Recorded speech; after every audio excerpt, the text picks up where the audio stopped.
જય શ્રી કૃષ્ણ. ભગવાન સરસ મજાના પોઢા છે. મા યમુના મહારાણી પ્રભુને જગાડવા આવે છે. તો પ્રભુ એકદમ આરામથી પ્રભુ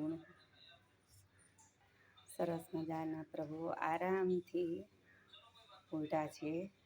તો ચાલો પ્રભુને મા યમને મહારાણી જગાડે છે. માતાજી એમને મહારાણી જગાડે છે. જાગો મારા પ્રાણ જીવનહાર,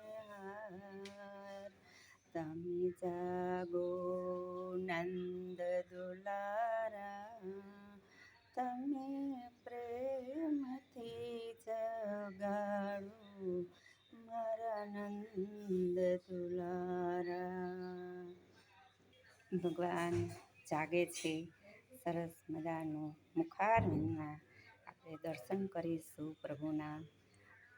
પ્રભુ ધીમે ધીમે આરામથી ભગવાન બેઠા થાય છે. પ્રભુને મિશ્રી આપણે પહેલાં ખવડાવશું. ભગવાનને ઉઠતાની સાથે જ આપણે મિશ્રી ખવડાવીએ. ઠાકોરજીને આપણે દૂધ ધરાવીએ, પણ ગરમ ગરમ બહુ નથી ધરાવવાનું. એક વાત આપણે વચમાં વૈષ્ણવની લઈએ કે રૂક્ષમણીએ ઉતાવળમાં દૂધ ઠાકોરજીને ધરાવ્યું, થોડુંક ગરમ ગરમ હતું. તેથી ભગવાનને દૂધ ધરાવેલું ગરમ ગરમ પ્રભુ આરોગી ગયા. રાધાજીને ખબર પડી કે આ તો ગરમ ગરમ દૂધ છે. તો રાધાજીના ગળામાં ગરમ ગરમ દૂધ પીધું. તો ઠાકોરજીને કહે છે કે એ દૂધ હું લઈ લઉં. તો પ્રભુ કહે કે આજે તમારા ડોકમાં કેમ રાધાજી અહીંયા ચાંદા પડી ગયા છે. તો રાધાજી વર્ણન કરે છે કે તમને એ કે ગરમ ગરમ દૂધ ધરાવવામાં આવ્યું હતું, એ દૂધ મેં આરોગી લીધું છે. તો તમને તકલીફ ના પડે તેથી મેં આરોગી લીધું. ઠાકોરજીને ઉઠતાની સાથે જ દૂધ જશોદા માતા ધરાવે છે. તો દૂધ આપણે થોડું ઠંડુ થાય ત્યારે જ ઠાકોરજીને આપણે આરોગવા ધરાવવું પ્રભુને. ભગવાન ધીમે ધીમે દૂધ આરોગે છે. પ્રભુને મિશ્રી દૂધ તો ઉઠતાની સાથે જ બહુ જ ભાવે છે પ્રભુને. ભગવાનને આપણે સ્નાન કરાવીશું. યમુના જળમાં કેસર ઘોર્યા, સ્નાન કરાવું શામળા, હલકે હાથે ડીલ જ ચોરું, સ્નાન કરાવું શામળા.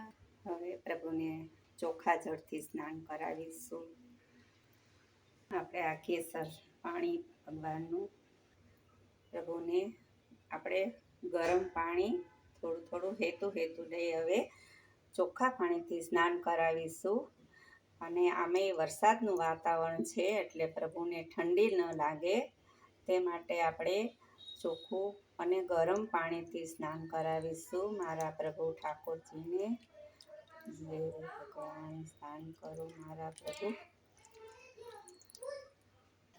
પ્રભુને આપણે સરસ મજાનું લીલ લૂછી દે. ભગવાનને આપણે રેશમી કપડાથી જ કેમ લીલ લૂછવાનું પસંદ કરીએ છીએ પ્રભુ માટે? કેમ કે રેશમી કપડાથી પ્રભુને મુલાયમ સરસ આપણે લીલ લૂછીએ તો ભગવાનને સારું લાગે. અને કોટનનું કપડું પ્રભુને જરા આપણે લીલ લૂછીએ તો પ્રભુને ઘસાય શરીરમાં. તેથી આપણે રેશમી કપડું ભગવાનને માટે સૌથી વધુ ઉત્તમ છે. એટલે આપણે રેશમી કપડાથીને ભગવાનને લીલ લૂછી આપવાનું છે. મુલાયમ રેશમી પાંભરથી પ્રભુને લીલ લૂછી આપવું. હલકે હાથે પ્રભુને વસ્ત્ર ધારણ કરાવીએ. પ્રભુને વસ્ત્ર ધારણ કરાવીશું.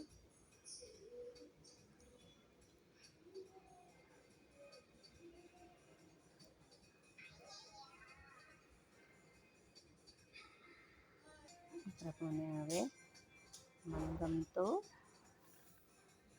ઘેર પહેરાવશું પ્રભુને.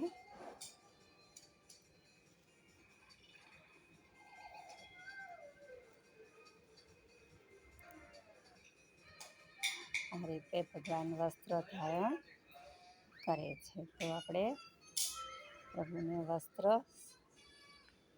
ભગવાનને સિંહાસન કમળનું આજે આપણે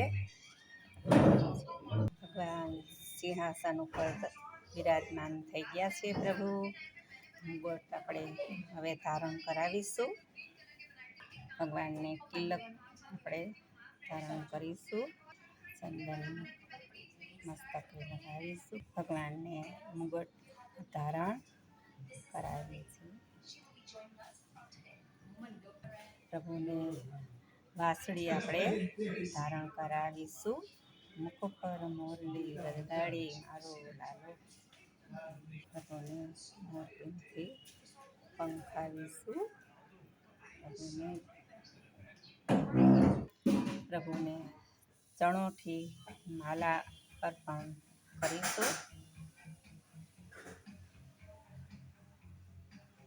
આપણે યમુના મહારાણી સત્સાત પધાર્યા છે. હે યમુના મહારાણી, યમુનાજી પધાર્યા મારે ઘેર રે. મહાપ્રભુજી સાચો આપણને પુષ્ટિ માર્ગમાં જે જ્ઞાન આપણને મળે છે તે મહાપ્રભુજી વલ્લભાદેશના ચરણોમાં કોટી કોટી પ્રણામ છે. ભગવાનને તર્પણ બતાવીશું. ઠાકોરજીને આપણે યમુનાજીની ચારી પ્રભુને આગળ ધરાવવી. પ્રભુને યમુના મહારાણી જ્યારે તરસ લાગે ત્યારે જલરૂપી આપ ગ્રહણ કરી શકો છો, એટલો આપણો ભાવ છે.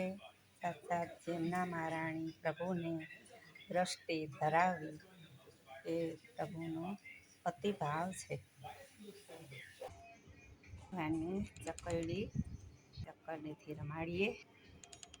ભગવાનને આપણે આરતી ઉતારીશું. જય ગિરિરાજ ધરણ કી જય. જય કાના કાળા મીઠી મોરલીવાળા, મીઠી મોરલીવાળા, ગોપીને પ્યારા. જય કાના કાળા. કામણ ગારા કાન કામણ કઈ કીધા, વલે કામણ કઈ કીધા. માખણ ચોરી કીધા, માખણ ચોરી મોહન ચિત્ત ચોરી લીધા. ઓમ જય કાના કારા.